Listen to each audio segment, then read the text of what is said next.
Bonjour, je m'appelle Nathalie Mongeau, j'habite à Houston depuis maintenant plus de 7 ans. J'ai 2 garçons formidables, un mari. Je travaille pour le groupe Air Liquide et je dirige une filiale qui s'appelle le Calgas Gasco. Sur la question des exemples et des illustrations dans l'entreprise, je dirais que ça commence déjà par le processus de recrutement.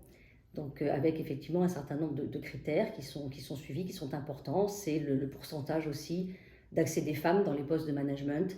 C'est également le travail sur l'équivalence des salaires. Donc autant de sujets qui sont traités et sur lesquels on doit avoir des indicateurs, on doit avoir de la transparence et de la communication et qui sont extrêmement importants pour permettre aux femmes d'accéder à des postes de responsabilité et surtout de poursuivre dans l'entreprise. Je dirais que ce que l'on peut voir aussi de façon un peu plus informelle, ce sont des réseaux formels, informels, les réseaux de l'entreprise, des réseaux inter-entreprises, extrêmement importants.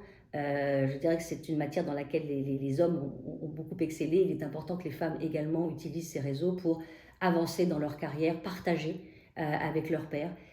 Je pense aussi qu'il ne faut pas hésiter à se faire coacher, chercher des sponsors, qu'ils soient féminins ou qu'ils soient masculins, c'est extrêmement important. Donc c'est toute une palette. Alors de quoi s'agit-il? Je dirais que déjà, c'est un réel partage avec le conjoint, un réel partage des tâches. Ce sont des choix de vie volontaires que l'on assume et que l'on partage avec nos enfants.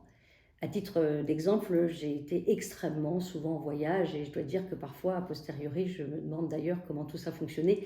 Mais cette proximité, elle est dans le dialogue, elle est dans l'échange avec ses enfants, avec sa famille. Des raisons pour lesquelles on fait ça et pour lesquelles on les assume. Je dirais qu'il ne faut jamais culpabiliser, il faut être soi-même, ce sont des choix assumés, ce sont aussi des priorités permanentes sur notre quotidien. C'est aussi une priorité, par exemple, de préférer le temps de la qualité et peut-être sous-traiter ou travailler différemment des tâches sans intérêt, ménagères, les courses en ligne. Je crois que j'ai fait partie des premières femmes qui ont fait des courses sur Minitel, dès que ça a pu exister, pour pouvoir privilégier ce temps de qualité avec ses enfants. C'est aussi dans la manière d'échanger. J'ai une petite anecdote où lorsque les enfants partaient par exemple en vacances chez leurs grands-parents, un jour je dis à l'un d'entre eux: maman est triste parce que tu vas chez grand-mère. Et il m'a répondu: non maman, je pars en déplacement chez grand-mère, je reviens toujours et je serai là dans 3 jours. Alors si on veut parler d'une femme, ça dépend des domaines. C'est une femme scientifique, Marie Curie. Bon, je suis moi-même ingénieure chimiste, donc j'ai en particulier fait des études dans l'amphi Marie Curie, donc on ne peut pas passer à côté, une femme formidable. Si c'est de l'aventure, Jacqueline Auriol. Si c'est les progrès sociaux, on peut bien sûr citer Simone Veil. Donc oui, il y a des femmes qui inspirent, il y a des hommes.